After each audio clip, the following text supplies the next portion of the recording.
রাধে রাধে বন্ধুরা, সবাই কীরকম আছো? আশা করছি খুব ভালো আছো, সুস্থ আছো। এদিকে আমরাও ভালোই আছি। আজকে সেই দিন যেদিন আমার মেয়ে বোর্ডস এক্সাম দিতে যাবে। সকাল এখন ওই 8টা মতো বাজছে, তো ওকে এই যে ভাত করে দিয়েছি, তার সাথে আলু ভাজা, পনির ভাজা।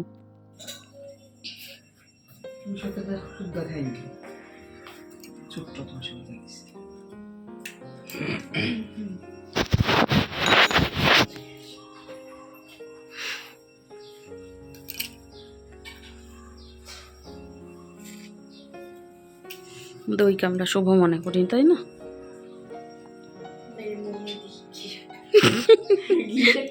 दही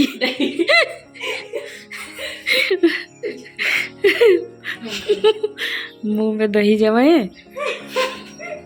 दादा दादा दादा ठीक ठाक बाबा दादा।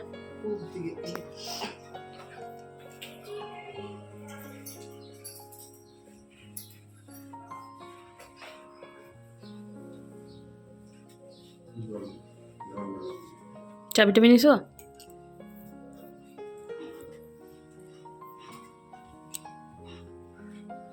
মতন পরীক্ষা দিও। প্রণাম করো ঠাম্মিকে। আমি না নামতে পারলাম না। তোর বাবা কি বের হয়ে গেল নাকি? হ্যাঁ বের হয়ে গেল? হ্যাঁ বের হয়ে গেছো?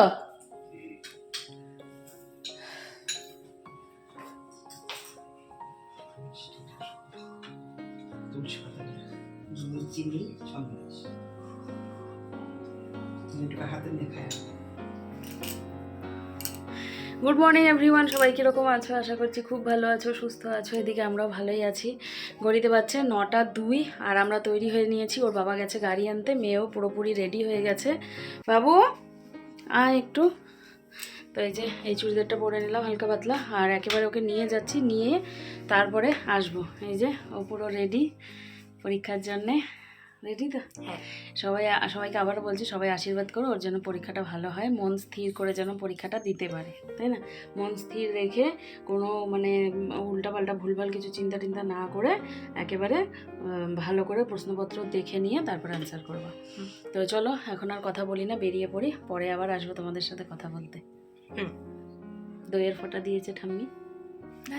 হ্যাঁ তো চলো চলো বেরিয়ে পড়ি। চলো। আমরা দুজনা বেরিয়ে রাস্তার সামনে দাঁড়ালাম, আর ওর বাবা এদিকে গাড়ি নিয়ে চলেও আসলো। আমাদের বাড়িটা তো একটু গলির ভেতরে, সেখানে গাড়িটা ঢোকে না, তো সেই জন্য এই যে আমাদেরকে একটুখানি হেঁটে জাস্ট এই যে রাস্তায় আসতে হয়। যাই হোক, এখন ঘড়িতে 9:45 মতো বাজছে। আমরা ভেবেছিলাম 9টা 9:10 মধ্যে পৌঁছে যাব। 9:30টার সময় স্কুলের গেট খুলবে, তো সেখানে গিয়ে ওর বন্ধু বান্ধবীদের সাথে দেখা, সেটারও একটা বিষয় ছিল, তাহলে ওর মনটা ভালো লাগবে। তো সেই জন্যে কিন্তু আমরা একটু আগে বেরিয়েছিলাম। তারপরে রাস্তাঘাটে ট্রাফিকেরও একটা ব্যাপার থাকে, বুঝতেই পারো। এখন ওই সকাল 9টাতেও যেরকম ট্রাফিক থাকে, ওই দুপুর 3টের সময় আর একটু বেড়ে যায়, কিন্তু সকাল সকালও কিন্তু কম থাকে না। যাই হোক, পৌঁছে গেলাম স্কুলের সামনে। ওই যে দেখো স্কুলটা দেখা যাচ্ছে, কিন্তু স্কুলের সামনেই কতটা জ্যাম, কারণ সামনেই একটা ওই কালভার্ট মতো, সেটাকে ভাঙা হয়েছে, ঠিকঠাক করা হচ্ছে, তো সেখানে অনেকটা দেরি হয়ে গেছিলো। যাই হোক, 9:30 বেজে গিয়েছে, আর স্কুলের গেট খুলেও দিয়েছে, মেয়েকে ভিতরে ঢুকিয়েও দিয়েছি। কোনো প্যারেন্টস অ্যালাউড ছিল না, সেই জন্য আমরা কিন্তু বাইরেই দাঁড়িয়ে রয়েছি। ঘড়িতে বাজছে 10টা 35।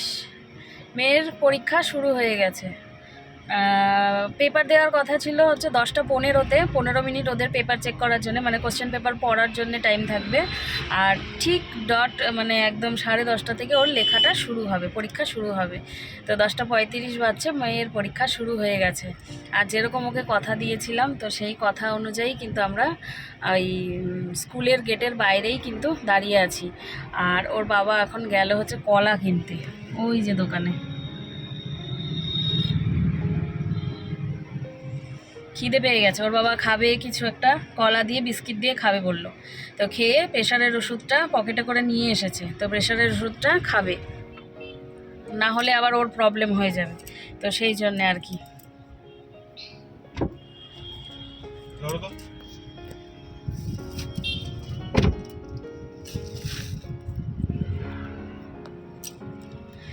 তো চলো, যাই হোক, বসে থাকি, মেয়েকে কথা তো দিয়েছি, কিন্তু কথা কতটুকু রাখতে পারবো জানি না। মনে হচ্ছে বাড়িতে যাই, এত রোদ গরম, বাড়িতে যাই, গিয়ে ফ্রেশ ট্রেশ হয়ে তারপরে আবার আসি। তো দেখি কি করি না করি, বাড়িতে তো কাজও পড়ে রয়েছে বলো। 1:30টার সময় পরীক্ষা শেষ হবে, 1:30টার আগে না হয় চলে আসবো। তো ওর বাবার সাথে কথাবার্তা বলি, বলে নিয়ে কি করি না করি দেখি। তারপর সেই বাড়িতে আসতে বাধ্য হলাম, কারণ ওই যে কিছু কাজ তো থাকেই বাড়িতে। তো সেইখানে বসে বসে কি করব, আর প্রচণ্ড রোদ গরমও ছিল। মেয়ের ঘরটা পরিষ্কার করে নিলাম, আর এই ঘরটাও ঝেড়ে নিয়েছি। তবে ওর বাবা যেহেতু এই যে বসেছিল, তো কম্বল টম্বল আর ভাঁজ করা হয়নি, এমনি বিছানাটা ঝেড়ে নিয়েছি। তো এই যে এই জানালাটা না ভীষণ শক্ত, তো ওর বাবা যখন ঘরে থাকে ওর বাবাই খুলে দিয়ে যায় সকালবেলা। তো আজকে আর খোলা হয়নি, তো ওকেই বললাম যে তুমি খুলে দাও। আর এদিকে টিভি চালিয়েছে, আর ওই দেখো 11:45 মতো বাজতে চললো। এইদিকে তাড়াহুড়ো করে কাজ করে আবারও বের হতে হবে। মা একা একা কতটা করবে সেই কথা চিন্তা করে আবার এই যে ছোট আলু সেদ্ধ করা হয়েছিল, তো আলুগুলো ছুলতে বসে পড়লাম। দেখবে এই আলুটা ছোলা হলেও কিন্তু অনেকটা কাজ এগিয়ে যায়, তাই না বলো? একটা মানুষের ওপর এতটা প্রেশার হয়ে যায় রান্নাবান্না, আলু ছুলবে, তারপর মাছ কেটে নিয়ে এসেছে, মানে এখন মা মাছ কাটতে গেছে আর কি। তো সেই ফাঁকে যে আলুটা সেদ্ধ করা ছিল আমি ছুলে নিচ্ছি। তো ওইদিকে যেহেতু একটু টাইম আছে, তো সেই জন্যে আর কি এদিকে আলুটা ছুলে একটুখানি খাওয়া দাওয়া করব, দিয়ে আবার দৌড়াবো কিন্তু। তো দেখি কোন দিন কি করি। স্কুল বাসে দিতে পারতাম, কিন্তু স্কুল বাসে দিলে না কি বলো তো, বাড়ির সামনে থেকে কিন্তু বাস তুলবে না এই পরীক্ষার কটা দিন। আমাদেরকে বলেছে যদি বাসে দিতে হয় তাহলে স্কুলে পৌঁছে দিয়ে আসতে হবে, আবার স্কুল থেকেই নিয়ে আসতে হবে।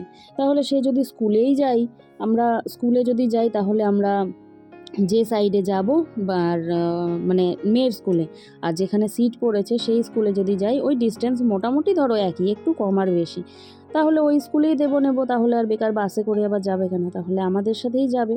তো সেই চিন্তা ভাবনা করেই কিন্তু আমরা নিয়ে গেছিলাম ওকে। যাই হোক, আলু ছোলা কমপ্লিট। এইদিকে আমি চলে এসেছি ভাত নিয়ে। মা হচ্ছে মাছটা ভাজা করে দিল, আর কালকের একটু ব্রোকলি তরকারি ছিল সেটা নিয়েছি। আর ওর বাবা তো তরকারি খাবে না, ইলিশ মাছ ভাজার তেল, তার সাথে কাঁচা লঙ্কা, এই দিয়েই কিন্তু খাওয়া দাওয়া হবে। এই যে ওর বাবা হাত ধুয়ে চলে এসেছে, এবারে খেয়ে নিই। খাওয়া দাওয়া করে আবারও তৈরি হয়ে নিলাম। মেয়ে তো জানে না বাড়িতে আসবো, ওকে বলেছিলাম যে আমি বাইরেই থাকবো। তো এই যে 12:37 বাজছে, তো যেতে যেতে আমাদের মোটামুটি ওই 1:05-7 এরকম হয়ে যাবে, ট্রাফিকের কারণেই আর কি। তো গিয়ে স্কুলের বাইরে দাঁড়িয়ে থাকবো, মেয়ে আর জানতে পারবে না। পরে ভিডিওটা যখন দেখবে তখন হয়তো জানতে পারবে। তো ওকে আমি বলেই দেবো, ওইভাবে বসে থাকা যায় না বলো। যাই হোক, চলে এসেছি বাড়ির সামনে, এই যে গাড়ি ঢুকিয়ে দিচ্ছে ওর বাবা। বাকি কথা তোমাদের না হয় বাড়িতে গিয়েই বলবো, রাস্তাঘাটে আর বলছি না। মেয়েটার মনটা অনেকটাই খারাপ, শুধু আমার মেয়ের না, ওর ব্যাচের যতজন ছিল সবারই মনটা খারাপ, এমনই একটা বিষয় হয়ে গেছে।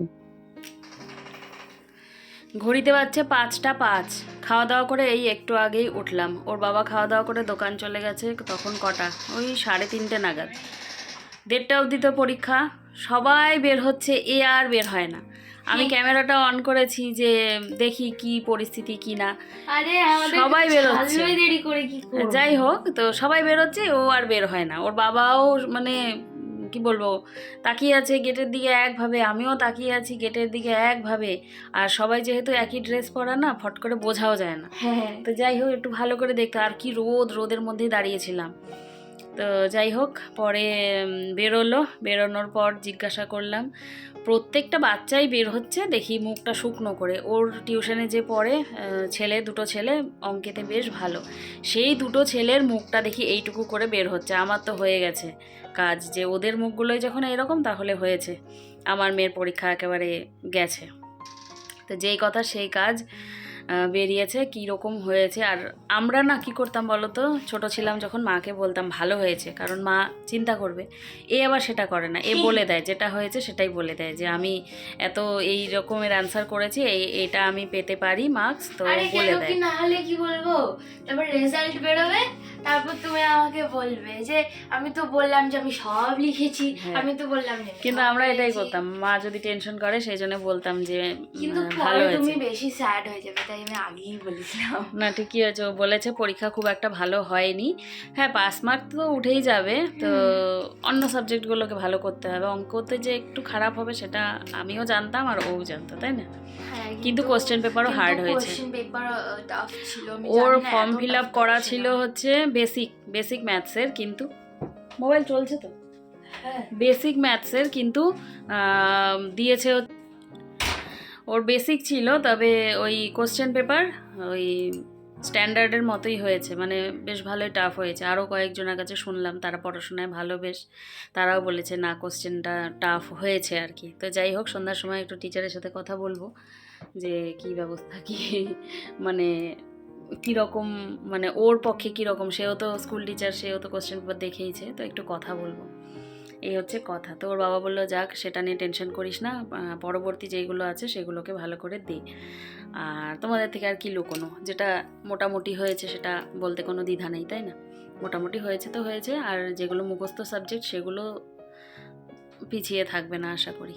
যাই হোক, এবারে একটু রেস্ট নেব, সেই সকালে উঠেছি, সারাদিন বসা নেই শোয়া নেই, মানে একেবারে বিধ্বস্ত অবস্থা। আর কি রোদ গরম গো, গাড়িতে বসে আছি, বসে থাকা যাচ্ছে না, এইরকম অবস্থা। গাছগুলো আছে, গাছের পাতা নেই, সেই গাছের নিচে যে দাঁড়াবো, খুব কষ্ট হয়েছে আজকে দাঁড়িয়ে থাকতে। ভাগ্যিস ওই বাড়িতে একটুখানি এসেছিলাম, না হলে তো আরও অবস্থা খারাপ হয়ে যেত। বাড়িতে এসেছিলে? ওকে বলেছিলাম যে বাইরেই থাকবো, কিন্তু বাড়িতে আসতে হয়েছিল, উপায় নেই। তোর বাবার হচ্ছে প্রেশার ওষুধ খায়, তো প্রেশার ওষুধ খেলে কি হয়, মানে বারবার টয়লেট আসে। তোমরা যারা খাও হয়তো জানো, আমি তো খাই না, আমি জানি না, ওর বাবাকে দেখি তাই। তো ওই কোথায় আবার মল টলে যাবো, সেই জন্য বাড়িতেই এসেছিলাম, বুঝলি। প্রেশার ওষুধ পকেটে করে নিয়ে গেছিলো। হ্যাঁ হ্যাঁ দেখলাম তো, হ্যাঁ হ্যাঁ।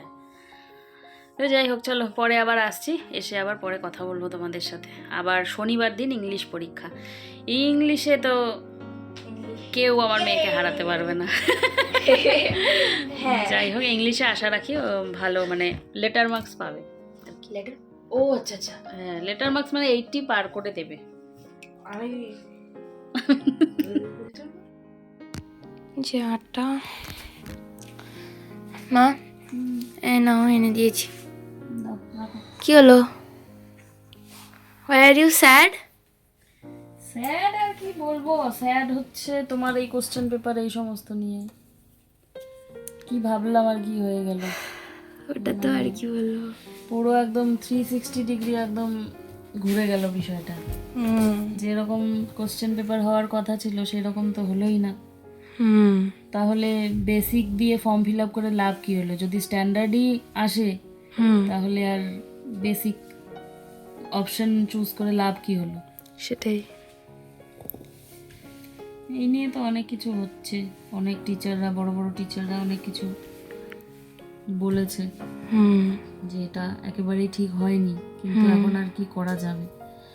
তো আমি তোমাকে বলবো এটাই যে পরের যে সাবজেক্টগুলো বাকি আছে সেই সাবজেক্টগুলোকে মন দিয়ে পড়ো, যেন পার্সেন্টেজটা তোমার ওই সাবজেক্ট দিয়ে উঠে যায়, হ্যাঁ এগিয়ে যায়।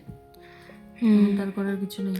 হ্যাঁ, ম্যাথস পেপার তো আর दोबारा দেওয়া যাবে না, না সেটাই, বেসিকের পেপার দিয়ে। এনিওয়েজ এনো করি, আটা করি, রুটি করে দিই, উঠি, ওঠো। রুটি করে দিলাম দুজনাকে। তো ওর বাবা এই যে ডিম দিয়ে খাবে, তো পেঁয়াজ ছাড়া একটা ডিম করে দিয়েছি, তার সাথে দুটো রুটি।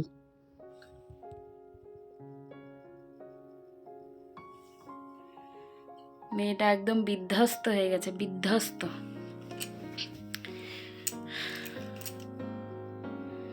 যেমনি টায়ার্ড তেমনি বিধ্বস্ত মনের দিক থেকে, আর কি বলা যাবে।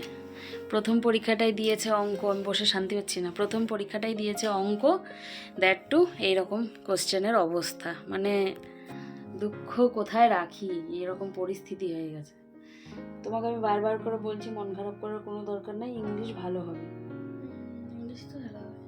ইংলিশটা ভালো হবে, ইংলিশের পরে সমস্তটাই ভালো ভালোই করতে হবে, তাছাড়া তো আর উপায় নেই। তো অঙ্কের যে মার্কসটা সেটা অন্য সাবজেক্ট দিয়ে পূরণ করতে হবে তোমাকে, এই হচ্ছে কথা। এত মশা না, মানে অল আউট দিলে ঝাঁজে থাকা যায় না, আর অল আউট বন্ধ করলে মানে মশার তাড়নায় বসে থাকা যায় না, এইরকম। তো যাই হোক, ও যে শুয়ে পড়বে, পড়তে বসেছিল। এই যে আমার কাজকর্ম সমস্ত শেষ, বাসন মাজা টাজা সব কিছু শেষ, আর হচ্ছে এবারে নাইটি চেঞ্জ করব, নাইটি চেঞ্জ করে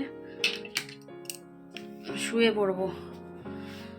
বিকেলবেলা শুয়েছিলাম, একটু ঘুম এসেছে, আর মশার কি অত্যাচার, অল আউটটা জ্বালিয়ে নিতে ভুলে গেছি। মশার অত্যাচারে মানে ঘুম ভেঙে গেছে, এরকম অবস্থা। যদি এই মশার অত্যাচারটা না থাকতো আমি এক ঘন্টা মতো ঘুমাতে পারতাম, যে ঘুমটা আমার খুবই প্রয়োজন। শরীরের উপর দিয়ে কী যাচ্ছে সেটা আমি বুঝছি। লাস্ট কদিন থেকে যে আমি ঠিক করে ঘুমাই না, মানে তোমাদেরকে বললে তোমরাও বলবে। লাস্ট মোটামুটি 5 থেকে 6 দিন হয়ে গেল আমার ঘুমাতে ঘুমাতে 3টা 4টাও বেজে যায় এরকম।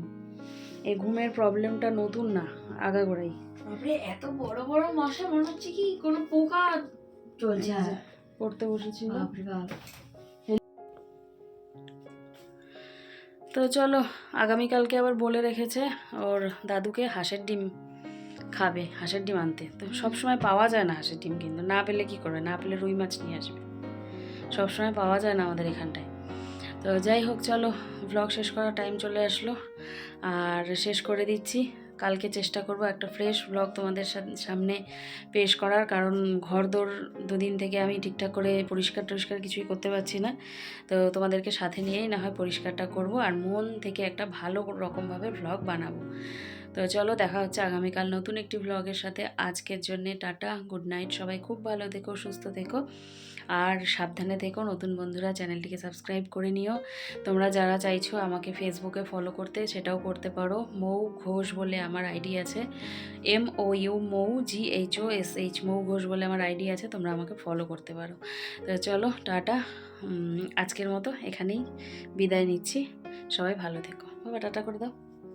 টাটা।